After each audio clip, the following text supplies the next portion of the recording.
Meghan, or should I say Teacher Meghan. I am here because that as a relatively new VIP Kid teacher, I'm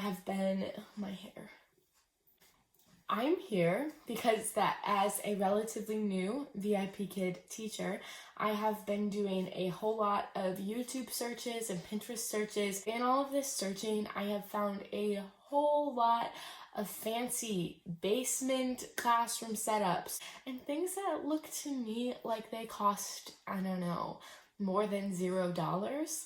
I am working as a dancer and a performer, and this is something that I can do on the side of that to make those goals attainable. I love working on VIP. I just needed some serious life hacks or tricks and tips, if you will. I don't think that's the expression. Tips and tricks, if you will, to make this manageable and totally free. For starters, backdrop. When I first applied to VIP Kid, I sent in my little demo lesson. I had my bedroom window in the background with these little Christmas lights, and I'm standing there, holding up this ripped off piece of printer paper, and you can hear my two roommates screaming in the background. This is my mom.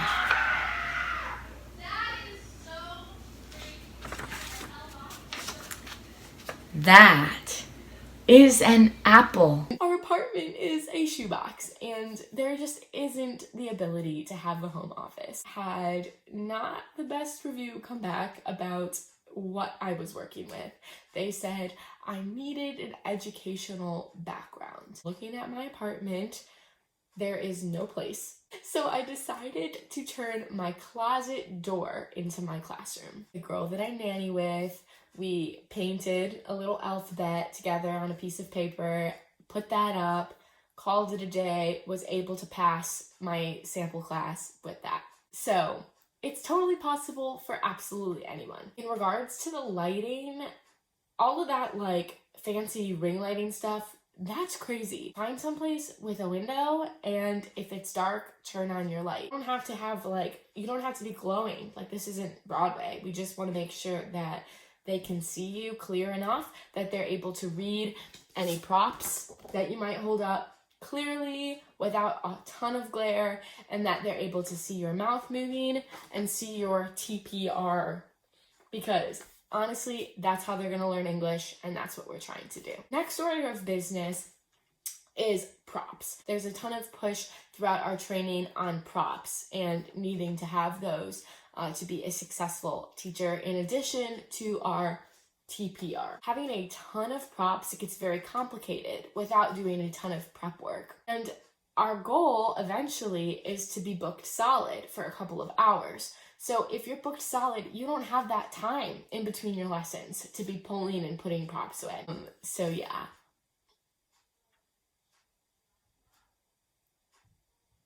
So the first thing that I did was go onto the VIP Kid library.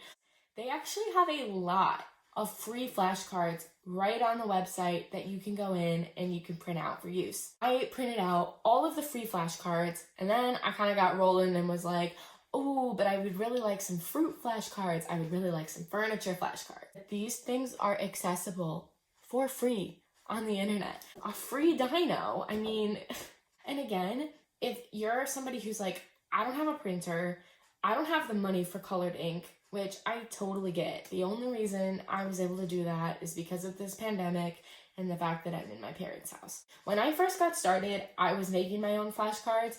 I bought these teeny tiny little colored markers and some index cards off Amazon, and I was using that. My images were terrible because I wasn't bothering to trace them, but it made the kids laugh. Side note, if you can make the kids laugh, you're gonna get 5 stars, you're gonna get bookings. That's what we need to do. All of this other nonsense, whatever. So then the next problem is, now that we have all of these flashcards, how do we organize this in a manageable way? So I created my own makeshift DIY filing system. Guys, so fancy. I know, this thing, come on. I literally used, as you can see, teeny tiny clips, and I labeled them with whatever the type of flashcard is. Tired is on the top because whenever a kid asks me how I am, I say I am tired. So honestly, I don't go that prop crazy. I mean, okay, this is a lot of props. If at some point in my life I finally make it and have enough room in my apartment for a desk and I want to dedicate a drawer to actual little fruits and balls and things like that, awesome. I'm just not there yet, and that's okay. One of the kids that I nanny for legitimately took a piece of paper, crumpled it up, a little bit of fabric, and she sewed it all together and made me like this makeshift ball and was like, here you go for your lessons. Great, free, I don't have to order something, that means I'm sold. The other two props that I feel like I can use in literally every single lesson I teach is he and she. He and she. They work literally for every single lesson. You're gonna, he is happy. She is sad. This is also a really great tool when you're asking a student a question and they are supposed to give you a response. You're going to notice that sometimes the kids just want to copy every single thing that you say. So if you say, what do you see? They're going to say, what do you see? And then you say, no, I'm asking you, what do you, Tony, see? That is when these guys come in so handy. Tony, what do you see? I see a wardrobe. A wardrobe? That is definitely not a relevant term in American culture. So having something 3D in your lessons is definitely helpful. Whenever you have a new student, it is really good to have some sort of a visual for them to say, hey, this is my name, book me again. I wrote Teacher Meghan on a piece of paper that was decorated, laminated it, gonna use this forever and ever, amen. Next order of business is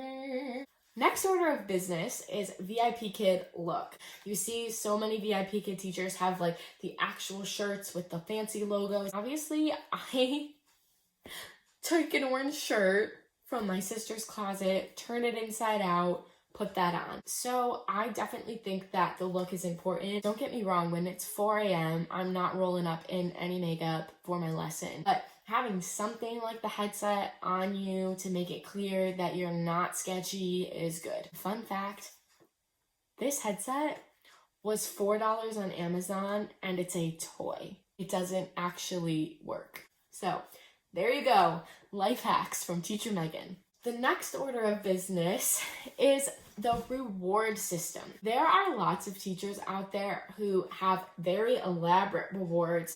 I have seen quite a few teachers who do the gumball thing where they have a gumball machine type thing at their house. That's great, awesome visual. My question is, how are you gonna get the gumballs to China once the kid fills the bucket? I just don't think that the actual physical, tangible rewards on the teacher's end make a lot of sense. I think at the end of the day, the free option, and honestly the best option, is to use the interactive rewards that are available right on the slides. As a younger teacher who teaches in a closet, generally my clientele are the crazier kids. I came up with this little behavior thermometer situation that I made, again, with a piece of cardboard, some printer paper, and another one of my fancy clips. So they want to be right here in this 3 to 4 green to yellow area. Green, right on the money. They know that if I'm putting their little guy there, they're going to have a 5-star day for sure. I was a little bit nervous when I started this that it was not going to make any sense to the kids, but right away when I was able to demonstrate like screaming and whispering during the slides, they all understood it, and this has been an awesome tool in getting them to speak at the volume that I want. The way to get bookings, regular students, 5 Apple reviews is not having a fancy light ring and a home office with a desk and a fancy VIPKid hoodie and a working headset and elaborate props and rewards and all of those things. You can be successful with this program. So that's why it's great to find these super easy tips and tricks and life hacks that can make this doable for anybody at any walk of life, no matter where you are. Thanks so much for watching my first VIP Kid video. I hope that this was helpful. Please like, subscribe, and comment down below, and let me know what else you'd like to see. Thanks so much, guys. Happy teaching.